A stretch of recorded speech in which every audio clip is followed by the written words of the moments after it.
Hablemos sobre diversidad sexual. Nuestro país experimenta lentamente cambios en materia de inclusión de las diversidades sexuales y el respeto a los derechos humanos sexuales y reproductivos. El propósito de esta iniciativa es generar conciencia de respeto e inclusión respecto a grupos pertenecientes a la diversidad sexual en Chile. Junto con ello, se propone visibilizar a la comunidad LGBT con un espacio de comunicación dentro de los medios regionales y de esta forma ser un aporte a superar las inequidades. Hablemos sobre diversidad sexual.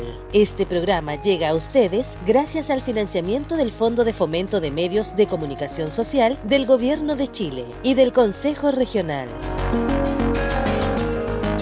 Hola, soy Miguel Flores, de profesión soy psicólogo y trabajo en el Instituto de Salud Pública de la Universidad Austral.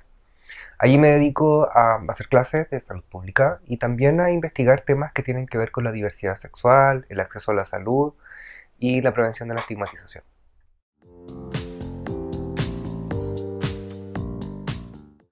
Todavía estamos en una fase inicial en términos sobre todo de cosas que tienen que ver como con poder ofrecer servicios que sean adecuados o ajustados a sus necesidades.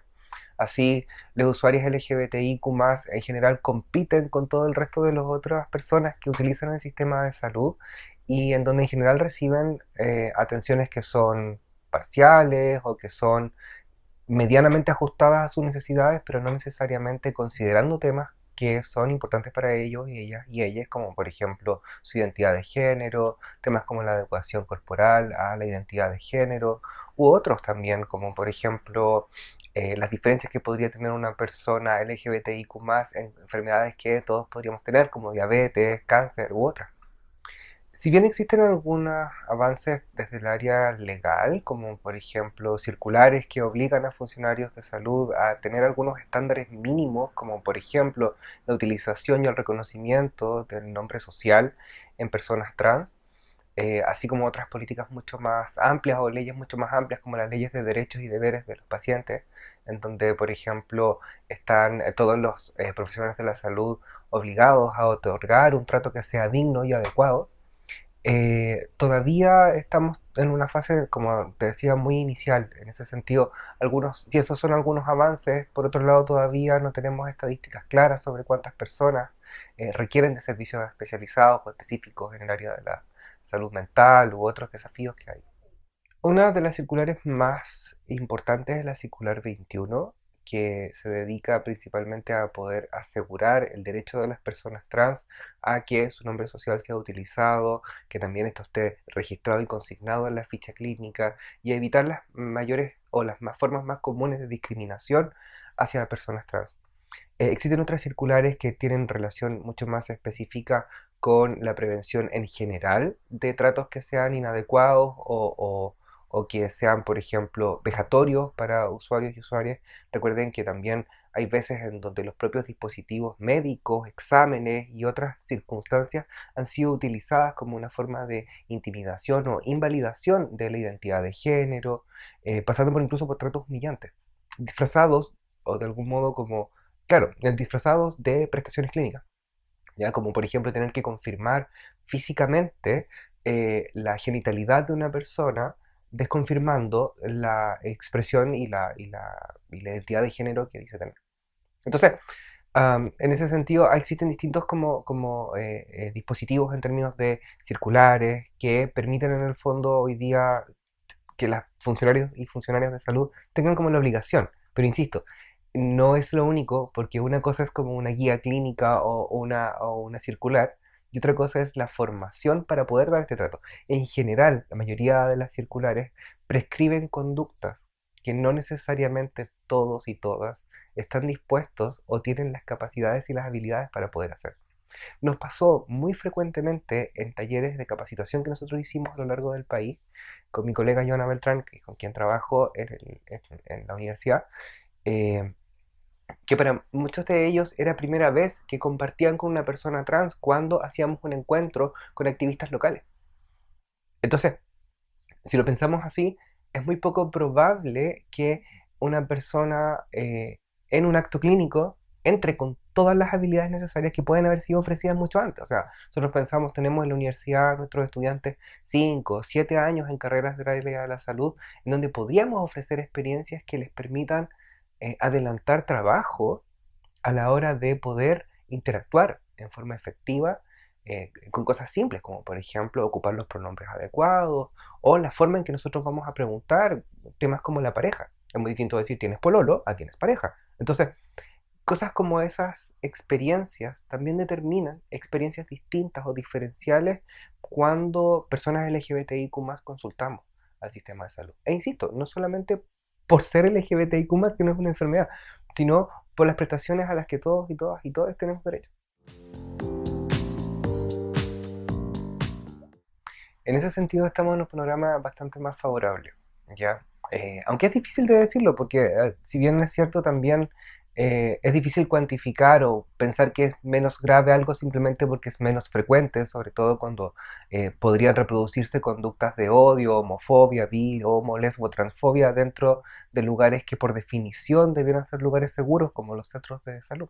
Entonces, si bien estamos en una situación más favorable porque, por ejemplo, existen leyes que hoy día protegen de una forma mucho más explícita a personas diversas en términos sexuales o genéricos, el cumplimiento de esas leyes o la supervisión que existe o el nivel de sensibilización que existe todavía depende de algo que es como más propio del cambio generacional. Así, por ejemplo, en las investigaciones que hemos hecho, nos hemos dado cuenta que profesionales más jóvenes son mucho más sensibilizados con temas que tienen que ver con la diversidad sexogenérica, pero no necesariamente un cambio generacional es lo mismo que la educación o una transformación en la forma que tenemos de ver y de tratarnos los unos a los otros. Así, por ejemplo, no podríamos pensar que debiéramos esperar 3, 4 o 5 generaciones para que simplemente cambien las cosas solo porque hay un recambio de personas. Creo que en ese sentido, personas que trabajamos ligados a la educación tenemos cosas que hacer muy importantes que generen cambios más bien transformacionales. Entonces, si bien el cambio cultural sí está existiendo y hoy día progresivamente es una sociedad cada vez más abierta, más tolerante, más inclusiva o incluso capaz de poner en valor la diversidad sexual, también por otro lado, estos cambios no suceden de un día para otro ni suceden en forma pasiva. Ejemplos de esos tenemos en países que pueden tener leyes muchísimo más avanzadas que nosotros en una serie de cosas.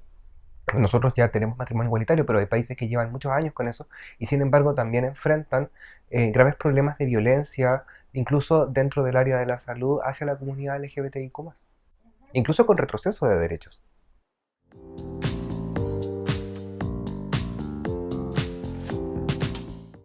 Bueno, pasó con la homosexualidad en los años 90, pasó con la transexualidad hace poco y probablemente va a seguir sucediendo, en el sentido de que la visión científica tiende a veces más bien más a autoconfirmarse que a criticarse a sí misma. Pero sin embargo, los principales avances sí han sucedido en esa área. El problema está en que la difusión muchas veces de estos avances científicos, como por ejemplo decir, ¿saben qué? Las personas trans no están enfermas. La difusión de estos como hallazgos o de estas nuevas formas de entender nuestra diversidad humana no necesariamente perfunden dentro de las sociedades tan rápido. Porque además pensemos que los papers científicos están dados como para una proporción muy pequeña de la población. Entonces, el que científicamente se descubra algo no significa necesariamente que viene de la mano de un cambio cultural, sobre todo cuando pensemos que en el mundo existen culturas que se oponen férreamente a la diversidad sexual. Yo creo que tiene que ver más con el trabajo de la propia ciencia de poder comunicar efectivamente. Es decir, aquí tiene que ser relevante para las vidas de las personas en su cotidianidad. Es decir, por ejemplo, estamos en un país en donde la homosexualidad, empezando solo como en la lesbosexual, empezando en la orientación sexual, no es un delito. Sin embargo, en la realidad todavía hay adolescentes que tienen miedo de salir del closet frente a sus familias o los entornos educativos donde se encuentran. Entonces, no tiene que ver con leyes más, leyes menos, o descubrimientos más o descubrimientos menos, sino que tiene que ver con la capacidad de poder generar cambios sociales, en donde la certeza científica es solo una de las herramientas con las cuales cuentan las personas para vivir su vida. No tiene que ver con los papers científicos, sino con cómo las personas vivimos nuestra vida.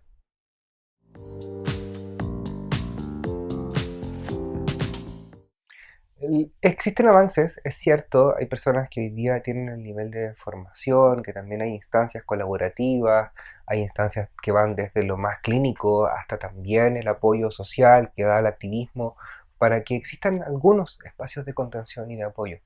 Sin embargo, todavía si yo lo comparo con la diferencia de que tú tengas diabetes o hipertensión versus una necesidad como por ejemplo las necesidades propias de la adecuación de características corporales al género, acceso a terapia hormonal, pensando en chicas trans, eh, este acceso es muy, muy, muy dispar.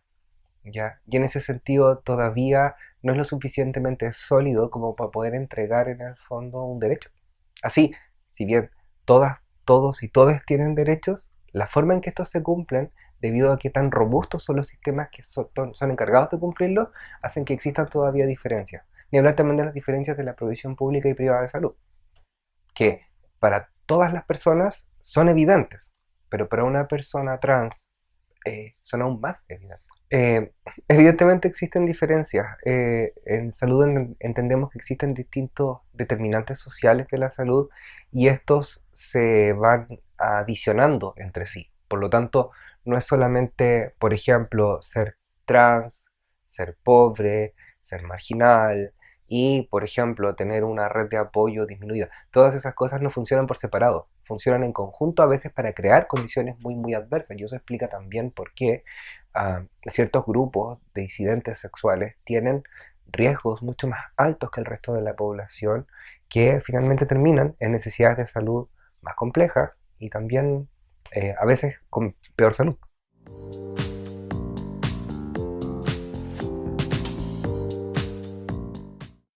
Am, es difícil dar una opinión sobre ese aspecto porque creo que cada una de las personas, independientemente que yo me dedique a este tema, tengo una experiencia como limitada, dada por las propias circunstancias en donde yo trabajo.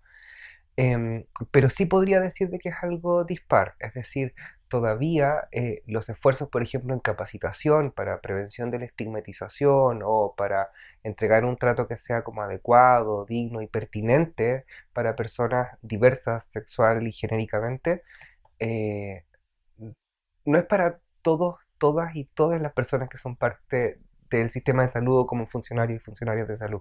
Entonces, también ahí entra algo que es como cuando un chique trans, por ejemplo, cuando una persona eh, que es parte de la comunidad LGBTIQ+, consulta, no sabe quién le va a tocar, no sabe si le va a tocar una persona que en efecto, si bien puede tener el mandato de una circular, el mandato legal o administrativo de atender con estos altos estándares, no sabe si la persona está realmente formada en esos estándares, porque no es algo que hoy día podamos certificar.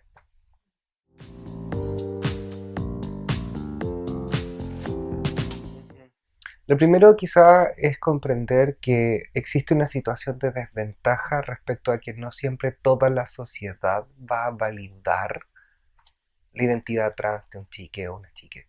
En ese sentido, eh, lo que hay que buscar son formas de seguir siendo papá, de seguir siendo mamá, de seguir siendo abuelos, de seguir siendo hermanos en esa situación. Ahí entran también todos los otros dispositivos que ya tiene la sociedad como para poder generar ese desarrollo sano.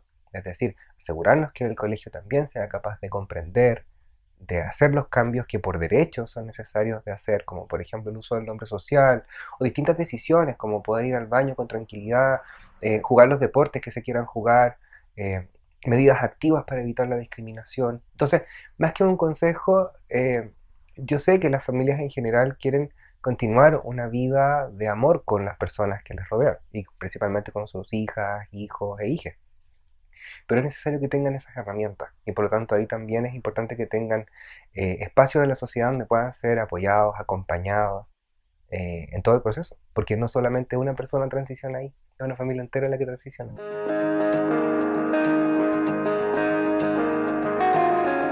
Hablemos sobre diversidad sexual. Nuestro país experimenta lentamente cambios en materia de inclusión de las diversidades sexuales y el respeto a los derechos humanos sexuales y reproductivos. El propósito de esta iniciativa es generar conciencia de respeto e inclusión respecto a grupos pertenecientes a la diversidad sexual en Chile. Junto con ello, se propone visibilizar a la comunidad LGBT con un espacio de comunicación dentro de los medios regionales y de esta forma ser un aporte a superar las inequidades. Hablemos sobre diversidad sexual. Este programa llega a ustedes gracias al financiamiento del Fondo de Fomento de Medios de Comunicación Social del Gobierno de Chile y del Consejo Regional.